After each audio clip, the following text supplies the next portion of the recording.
ladies and gentlemen. It's a conversation that we're going to be having with a scholar and expert who is often described as one of the most influential realists of his generation. He has also been one of the most famous critics of American foreign policy since the end of the Cold War. His stand of thought, which is sometimes described as quote-unquote defensive realism, holds that the need for security and ultimately for survival makes states to be aggressive power maximizers. States do not cooperate except during temporary alliances, but constantly seek to diminish their competitors' power and to enhance their very own. He has also spread no punches in arguing just why Ukraine crisis is the West's fault and why the United States and its European allies actually share most of the responsibility for the ongoing crisis. Please welcome John Joseph Mearsheimer, political scientist, international relations scholar, and also the R. Wendell Harrison Distinguished Service Professor at the University of Chicago. He joins us in conversation with News18's Palki Sharma for a session titled Geocalculus, Cracking the Code. Let's have a huge round of applause, ladies and gentlemen, for our esteemed guest. Thank you, Palki. Over to you.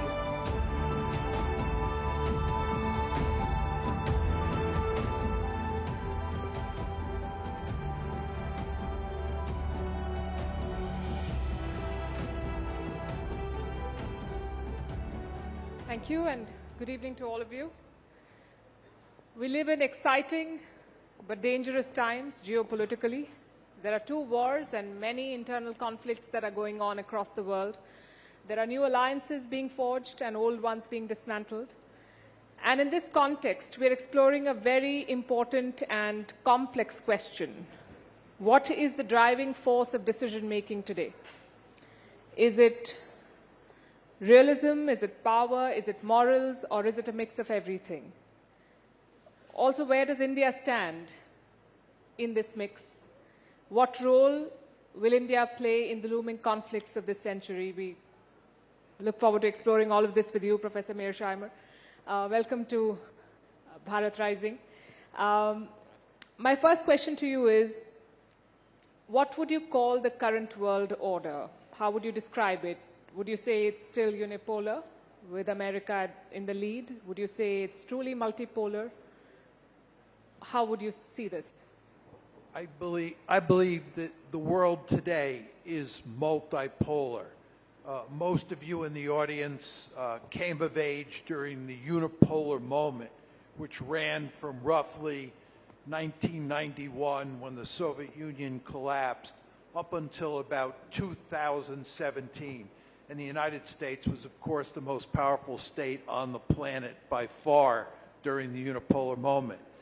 But by 2017, roughly 2017, Vladimir Putin had rescued Russia from the dead, and Russia was back as a great power.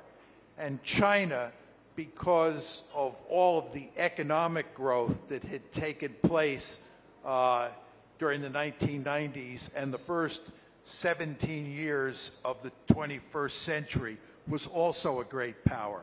So we're now in a system where there are three great powers: the United States, China, and Russia. What about India? Where do you see India standing in this? And do you see India then as a bridging power, trying to bridge different ideological camps? Or is India just tilting things in the direction that's suited? Well, I would say, first of all, India is an aspiring great power. The two building blocks of power in the international system are population size and wealth. You need a great deal of wealth, and you need a lot of people to qualify as a great power. The reason that China was not considered a great power until recently was because it didn't have the wealth. It certainly had the population size. What China now has is population size plus wealth. What India has for sure is population size, and it's growing wealthier and wealthier by the year. But I think, according to most accounts, it has not yet reached the point where it qualifies as a great power. Nevertheless, there is no question that India is a major power, And it is, in a very important way, caught in between those three great powers, because India has all sorts of potential problems with China, mainly revolving around the border between those two countries. India has very close relations with both Russia and the United States, and from the American point of view, that causes problems because the Americans don't want India to have good relations with Russia. But of course, from India's point of view, it makes good sense to have good relations with Russia. So relations between India and the United States have been somewhat testy. They've been very good in terms of relations with Russia. And the question of China is, I think, a looming problem for India. But nevertheless, the world that India operates in now is very complicated, and India is going to have a complicated task moving forward dealing with this world. Is another way of looking at it this, that India is best poised to make to make the most of this complicated situation, because India can talk to and do business with all camps? I think at some point India will have to make some hard choices. I think the most interesting question is what happens between India, China, and the United States. My sense is that China will continue to grow more powerful, that it will build a potent blue water navy, and it will try to project power into the Persian Gulf, and it will therefore move through the Indian Ocean, and this will not make the Indians happy and will push the Americans and the Indians closer together. In the event of a conflict between India and China, do you think Russia will be forced to take a side? I think if there were a conflict between India and China, the Russians would do everything they could to sit on the fence and to not get committed. The Russians have no interest in having bad relations with either China or India. So if there was, and hopefully there will not be, a conflict between India and China, I think the Russians would do everything they could to stay far away. You've said in the past that great powers will always seek hegemony or dominance over others. You say that India is an aspiring great power. When it does become a great power, do you think I would do the same? Because I've seen any or any of the rhetoric that comes with these hegemonic tendencies. My basic view of international politics is that the ideal situation is to be a hegemon in your region of the world and to make sure that there's no other hegemon on the planet. And I basically argue that the United States is the only regional hegemon in the world. It's a hegemon in the Western Hemisphere. And the United States goes to great lengths to make sure that no other country dominates its region the way we dominate the Western Hemisphere.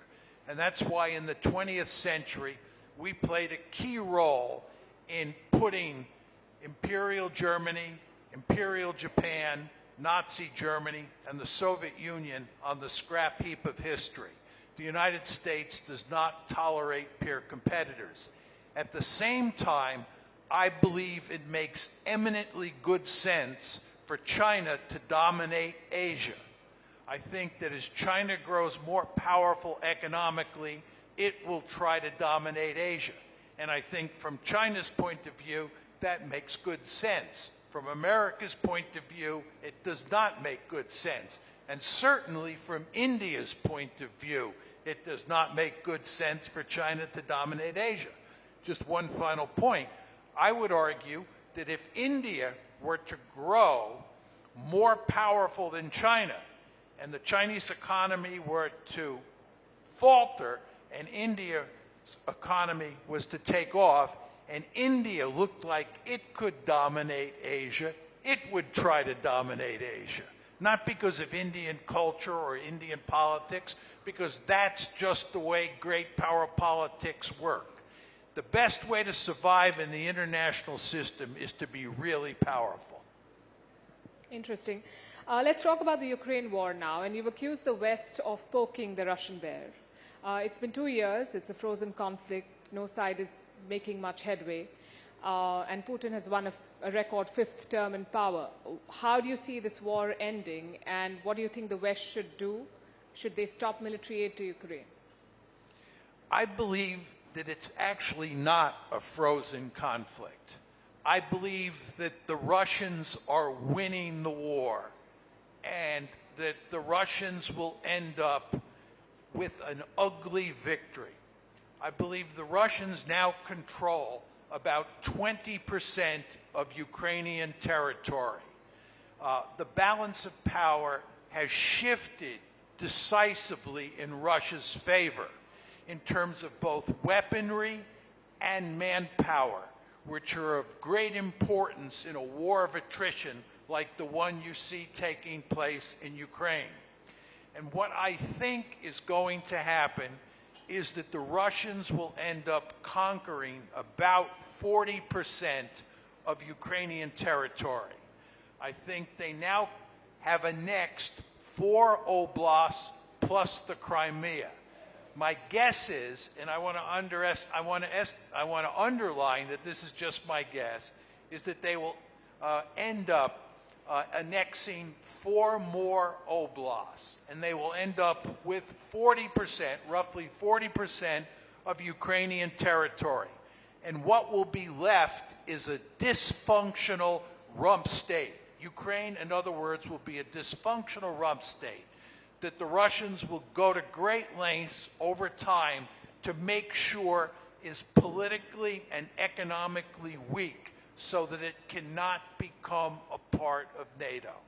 But that, I think, is the likely outcome. That's the military end that you're talking about. What about the political end? Do you think Ukraine will end up joining the NATO?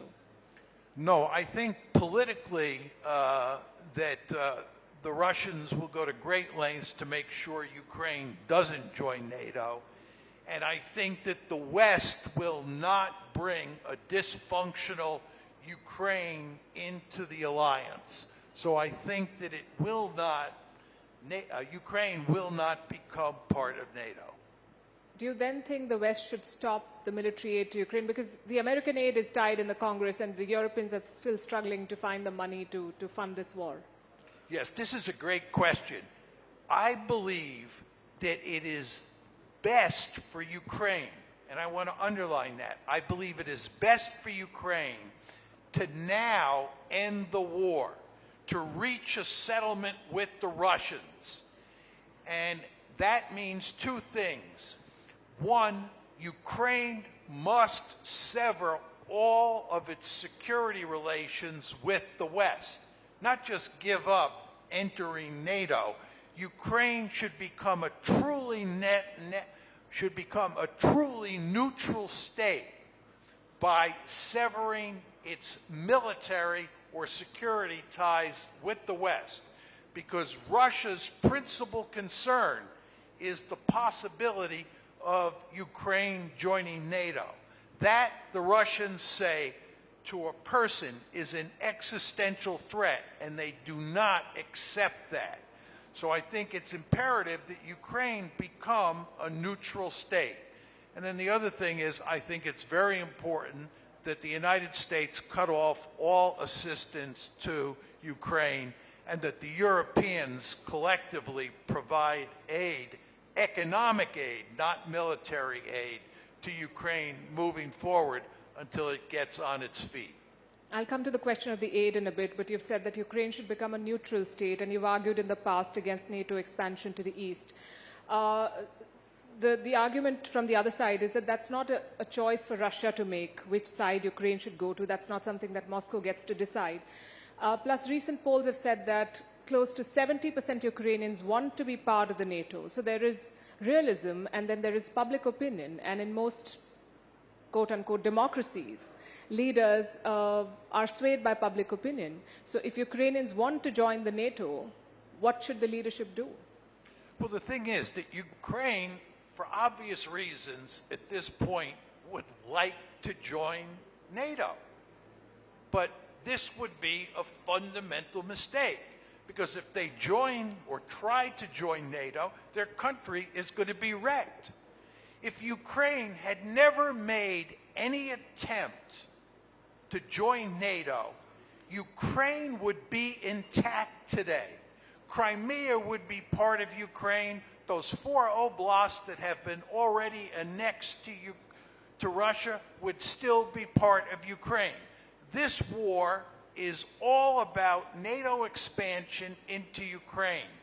If the West had not pushed hard to bring Ukraine into NATO, starting in 2008, there would have been no major crisis in 2014, there would have been no war in 2022, and Ukraine would be intact. So the argument that Ukraine has a right as a sovereign democracy to join NATO makes people feel good when they hear that, because we love to talk about rights in the West. But the fact is, talking about the right to join NATO and pushing Ukraine to join NATO has led to the destruction of NATO. And in my personal opinion, that is a horrendous disaster.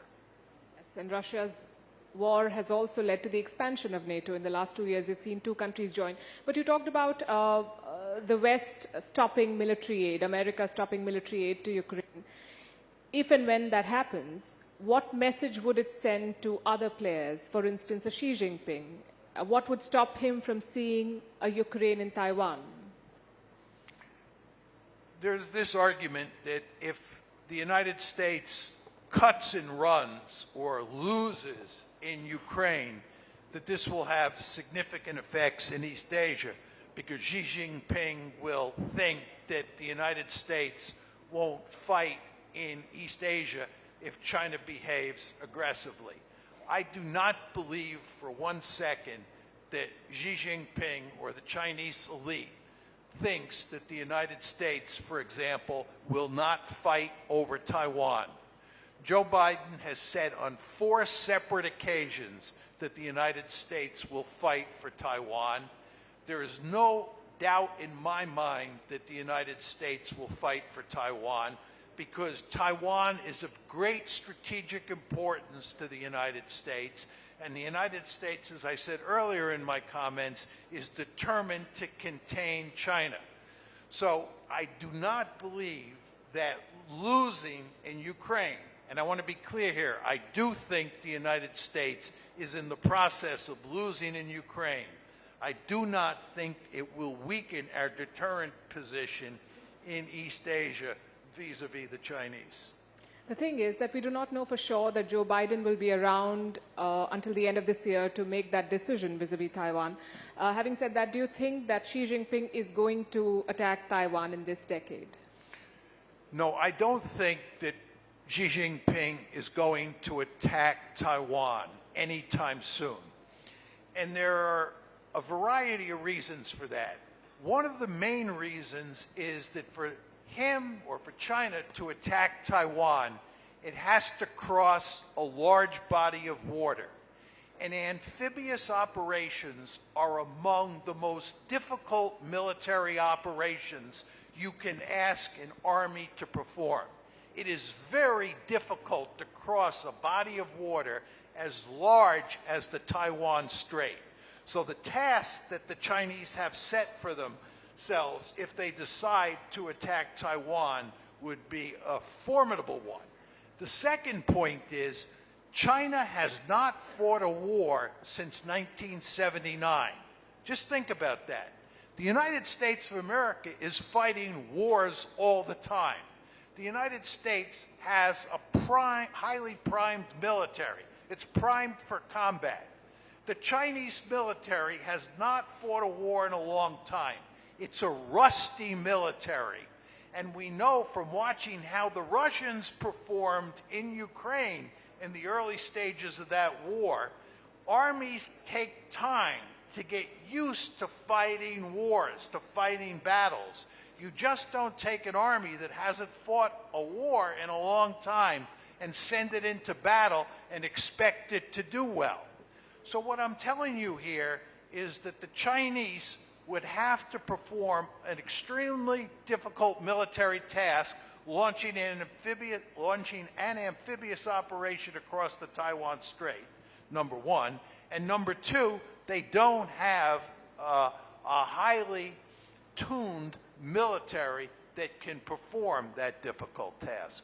So logic says that China will not attack, but leaders do not always operate on logic, and the region is a powder keg, so there's always the possibility of conflict breaking out. If that happens, my question is, what role do you see India playing there? Because India controls the entry to the Malacca Strait. India has an agreement with the US to allow the aircraft to refuel at Indian bases. Do you think India will have a role, and will it support America militarily in a Taiwan conflict? My sense is that if a conflict were to break out, it would not break out over Taiwan for the reasons that I just stipulated.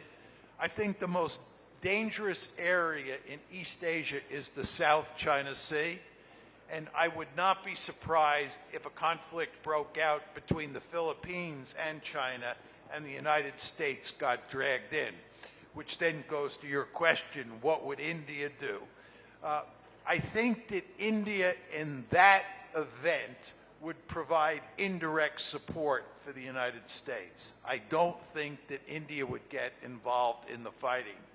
I think if conflict broke out at a low level, the Americans would pretty much handle it by themselves, maybe with the Philippines by their side in the fight. If it escalated into a larger war, I think the Japanese, South Koreans, and Australians would be likely to come in before the Indians. But it is possible that India would come in.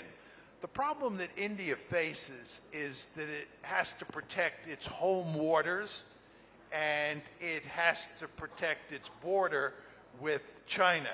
And I think the last thing India is going to be anxious to do is join the fight and get into a war with with China. I think it's in India's advantage in the scenario that you described to provide indirect assistance to the Americans and do as little as possible to help the Americans. That will not make the Americans happy, but that, I think, is in India's national interest. You mentioned the Chinese economy, and they're not in the best phase. They have way too many challenges. The world is talking about decoupling, de-risking, friendshoring. Do you think Xi Jinping revealed his hand too soon, that he should have waited for a few more years before openly challenging the US?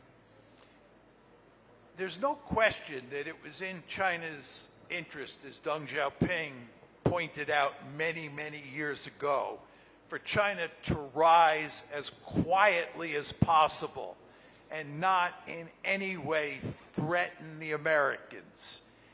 And I believe that the Chinese, by and large, tried to do that. But the problem is that the United States eventually came to see that China was growing economically and militarily more powerful.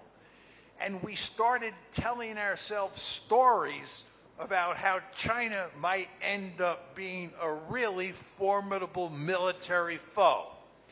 Now, you want to remember, this is very important, when the United States started to pursue a policy of engagement towards China in the early 1990s, which was designed to make China rich, we believed that China would eventually become a democracy. And when it became a democracy, it would get along very well with other democracies, like the United States, like India, like Japan, because democracies never fight against each other in the story that we told ourselves. Now, I want to be clear. I don't believe that story, but the vast majority of foreign policy experts in the West do believe that story. But the problem in that story is that China did not become a democracy. So what happened here is it got richer and richer. It began to build larger military forces. And even though it didn't, in my opinion, do much to provoke the Americans, the mere fact that it wasn't a democracy, combined with all that military might that it was developing, forced the Americans to abandon engagement and move to a containment policy. The funny thing is that China does call itself a democracy with Chinese characteristics. But you've said in the past that the US foolishly fed the economic rise of China. The US is now working very closely with India. Do you foresee a potential rivalry with India in the future? No, just to go back to the Chinese-American case, as some of you remember, in the early Cold War, China and the Soviet Union were on one side and the Americans were on the other. And then starting with Nixon and Kissinger in the early 70s, we brought the Chinese over to our side. So it was the Americans and the Chinese versus the Soviet Union. During that second half of the Cold War, we had a vested interest in helping China to get rich, because as China got rich, it helped us contain the Soviet Union. When the Cold War ended and the Soviet Union went away, my argument is we no longer have a vested interest in helping China to get rich. Now, let's go to the India question. At this point in time, the United States has a deep-seated interest in seeing India grow wealthier and militarily more powerful, because India can help the United States contain China. India is a member of the Quad. If China develops a powerful naval projection capability into the Gulf area, India will play a key role in helping the United States deal with that scenario. So we have a vested interest in helping India grow. If, however, China at some point in the future goes the way of the Soviet Union, China breaks up, it's much weaker tomorrow than it is today, and India continues to grow more and more powerful, you can rest assured the United States will put its gun sights on India. All I can say is that American policymakers do not learn from their own history. They also supported the rise of Pakistan to counterbalance India, and that did not go very well. We're out of time, but I have to ask you one last question. How do you see the Gaza war ending? We know that you've criticized Israel's actions very strongly, which is also a contrast with how you see Palestine versus Ukraine. But how do you see the end to this conflict? I think the Gaza war, from Israel's point of view, is a disaster. It's very important to understand that Israel conquered Gaza in 1967. And after the 1967 war, Israel ended up with the West Bank and with Gaza. And they built some settlements in Gaza after 1967, and they stationed military forces in Gaza after 1967. In 2005, Ariel Sharon, who was a super hawkish individual and who was prime minister of Israel at the time, pulled all of the Israeli settlements and the Israeli military out of Gaza and basically turned it into a giant open-air prison. But there were no Israeli settlements or military forces inside of Gaza, because Sharon understood that was not in Israel's national interest, because Gaza was like a hornet's nest for the Israelis.